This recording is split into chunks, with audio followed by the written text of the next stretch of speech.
안녕하세요, 이 박사입니다. 오늘은 여러분들 관심 많으신 다이어트의 10가지 오해에 대해서 알아보겠습니다. 바로 가시죠. Let me take another selfie.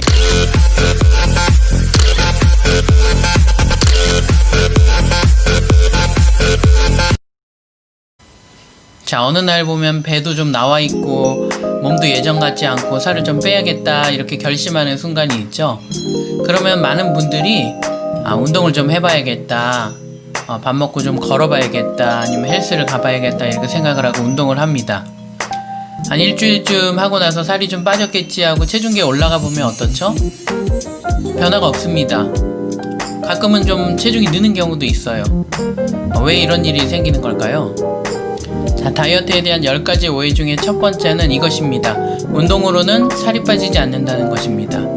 이건 제 주장이 아니고요, 이미 2011년도에 연구가 된 것이 있습니다. 왜 빠지지 않을까? 첫 번째는 운동하면 피로하죠. 두 번째는 뿌듯하죠. 이 두 가지 때문에 빠지지 않습니다. 피곤하면은 사람들이 에너지 소모가 많이 됐다 이렇게 생각을 해요. 하지만 여러분들 일반인이 1시간 정도 운동해봤자 많이 해도 한 300kcal 정도 소비한다고 하는데요. 이 정도면 고구마 큰 거 하나 먹으면 끝입니다. 하지만 어떻죠? 뿌듯함 때문에 운동했으니까 좀 먹어도 되겠지 이런 생각을 하기 때문에 또 식욕도 좋아지죠? 더 먹게 됩니다. 그래서 체중이 더 느는 경우가 많습니다. 다이어트에 대한 두 번째 오해는 음식을 좀 줄이면 살이 빠지겠지 하는 착각입니다. 다이어트를 해보겠다고 이제 먹는 양을 좀 줄이죠. 밥도 반 공기로 줄이고 간식도 좀 줄이고, 그리고 나서 한 일주일쯤 지나서 체중을 달아보면 어떻습니까? 똑같죠. 그러면 좌절을 합니다. 나는 살이 안 빠지는 사람이구나, 기초대사량이 낮구나, 이런 허황된 생각을 하게 마련입니다. 하지만 그렇지 않습니다. 다이어트를 해서 체중을 빼려면 생각보다 음식을 많이 줄여야 됩니다. 정확히 말하면 조금 줄여도 빠지긴 빠집니다. 아주 천천히요. 1년에 한 2kg? 이 정도 빠진다면은 한 달에 한 100g에서 200g인데 이 정도면 물 한 컵 먹어도 상쇄되기 때문에 여러분들이 알기가 힘듭니다.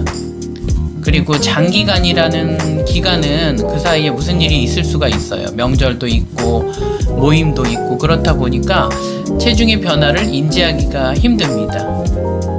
자, 세 번째 다이어트에 대한 오해에는 살을 빼는 두 가지 전략이 있다는 겁니다. 첫 번째는 살을 빨리 빼고 유지하는 기간을 갖는 것, 두 번째는 살을 천천히 빼는 것, 이 두 가지입니다. 빨리 빼고 유지하는 것은 이런 생각을 할 수 있어요. 빨리 빼면 다시 찐다. 하지만 그렇지 않고요, 천천히 빼는 것이 좋다고 교과서에도 나와 있지만 현실성이 떨어집니다. 이건 제 생각이 아니고요, TV에서 다이어트를 전공하는 다른 의사 선생님들도 저 같은 생각을 말씀하신 적이 있는 걸 보고 나만의 생각이 아니구나 이런 생각을 한 적이 있는데요. 살은 빨리 빼고 유지하는 것이 유리합니다. 자, 네 번째 오해는 이성으로는 본능을 이길 수 없다는 것입니다. 여러분도 느끼시죠? 공부를 해야 하는 줄 알면서 놀게 되고 살을 빼야 되는 줄 알면서 먹게 되는 것입니다. 살이 찌는 것이 건강에 좋지 않다는 걸 알고 있지만, 이성적으로는 알고 있지만 식욕이라는 본능을 이기지 못하죠. 식욕이라는 본능을 이기기 위한 방법은 다른 본능으로 그 식욕을 억제하는 것입니다. 조금 전에 제가 살을 빨리 빼고 유지하는 것이 유리하다 그랬죠. 살을 빨리 빼면 내 몸의 변화, 내 외모의 변화, 이런 것들을 느끼게 됩니다. 그러면 그 본능, 내가 예뻐지는구나, 내가 멋져지는구나, 자신감이 생기는구나 하는 그 본능이 내 식욕을 더 억제하기 유리합니다. 자, 다섯 번째, 살을 빼기 위해 가장 먼저 해야 할 일은 뭘까요? 제가 뽑는 첫 번째는 간식을 줄이는 겁니다. 간식하지 마세요. 간식이라는 것이 뭔가요? 식사 사이에 먹는 겁니다. 커피 한 잔, 음료수 한 잔, 요구르트 한 개, 과일 한 조각, 새우깡 하나를 먹었다. 다 간식입니다. 전에 어떤 분이 오셨는데 나는 먹는 게 없는데 살이 찐다 그러세요. 그러니까 옆에 계신 그분의 그 사모님께서 여보 당신 어제도 수박 한 통 다 먹었잖아. 그러시니까 그 아저씨께서 하시는 말씀이 수박이 뭐 물이지 물 이렇게 말씀하시는 겁니다. 대부분 살이 찐 분들이 간식을 먹는 것을 인지하지 못합니다. 이거는 괜찮겠지 이런 마음에 무의식적인 동요가 일어나는 것 같습니다. 절대 간식하지 마십시오. 자, 다음은 다이어트를 할 때 음식을 줄이게 되는데요. 어떤 영양소를 가장 먼저 줄여야 할까요? 가장 우선적으로 줄여야 할 것은 탄수화물입니다. 저탄고지라고 하는 다이어트가 유행한 적이 있는데요. 이것에 대한 논란은 있지만 모든 의사 선생님들의 공통적인 생각은 동양권, 특히 우리나라나 일본 같은 나라는 탄수화물의 비율이 너무 높다는 것입니다. 아침에 빵 한 조각 먹고 점심은 대충 물에 말아 먹고 오후에 출출하니까 고구마 하나 먹고 저녁도 대충 밥 먹고 때우고 그리고 자기 전에는 과일을 먹고 이렇게 되면은 하루 식단의 거의 90% 이상이 탄수화물이 됩니다. 이렇게 드시는 어머님들 많이 계신데요. 가장 먼저 줄여야 할 것은 탄수화물입니다. 자, 다이어트에 대한 오해 7번째는 올바른 운동을 해야 한다는 것입니다. 서두에 제가 운동은 다이어트에 효과가 없다 이렇게 말씀을 드렸는데요. 식이요법과 같이 하는 운동이라면 효과가 아주 좋습니다. 운동은 어떻게 해야 할까요? 가장 우선적으로 매일 해야 됩니다. 매일 한다고 생각하십시오. 일주일에 5일, 6일 이상은 꼭 하셔야 됩니다. 절대 이틀을 넘겨서 운동을 빼지 마십시오. 그리고 어떤 운동이 좋은가 이런 거 많이 물어보시는데요. 뭐든 하세요. 여러분이나 저 같은 일반인들은 어떤 운동이 효과적인가 이런 거 생각할 필요 없습니다. 그런 건 운동선수들, 가장 효과적인 운동 시간을 가져야 되는 선수들이 중요한 문제지 저희들은 그냥 좋아하는 거 아무거나 여러분들이 할 수 있는 거 하시면 됩니다. 그리고 시간은 적어도 30분 이상은 하시기 바랍니다. 운동이 지루하다 이렇게 많이 말씀하시는데요. 이것은 레벨업을 하는 효과로 상쇄를 할 수 있습니다. 즉 시간을 재서 시간 단축하는 목표를 정하던가 아니면 거리를 늘려가는 목표를 정하던가 이렇게 여러분의 운동을 조금씩 늘려가면 지루한 것이 덜해질 겁니다. 마지막으로 운동을 할 때는 숨이 조금 차야 됩니다.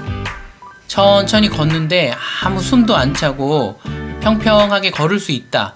그러면 운동이 되지 않습니다. 약간은 숨이 헐떡거릴 정도로 운동을 하십시오. 자, 다이어트에 대한 8번째 오해는 남과 비교하지 말자라는 것입니다. 어떤 말씀이냐 하면은 이런 말씀을 많이 하세요. 저는 먹는 게 없는데 살이 쪄요. 남들이 그래요. 그렇게 먹고 어떻게 사냐고 이런 얘기를 많이 하시는데요. 남과 비교할 필요 없습니다. 공부를 할 때 보죠. 어떤 사람은 10분만 보면 다 외울 수 있고 저처럼 머리가 나쁜 사람은 2시간을 봐도 다 외우기 힘들 때가 있습니다.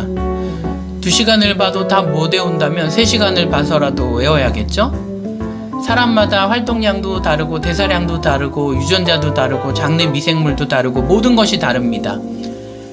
다른 사람과 나는 완전히 다른 사람입니다.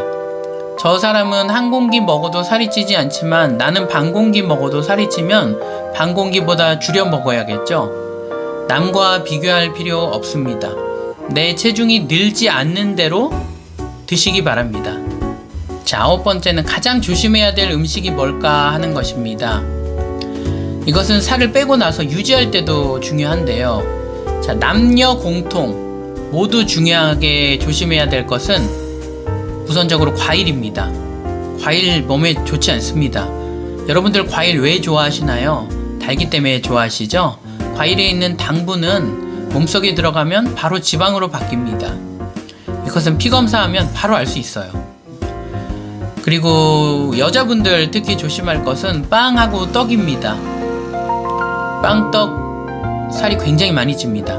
남자분들은 술이죠. 술은 이성을 억제하죠. 여러분의 식욕이라는 본능을 마구 살아나게 할 것입니다. 여자분들은 빵, 떡, 남자분들은 술 조심하시기 바랍니다.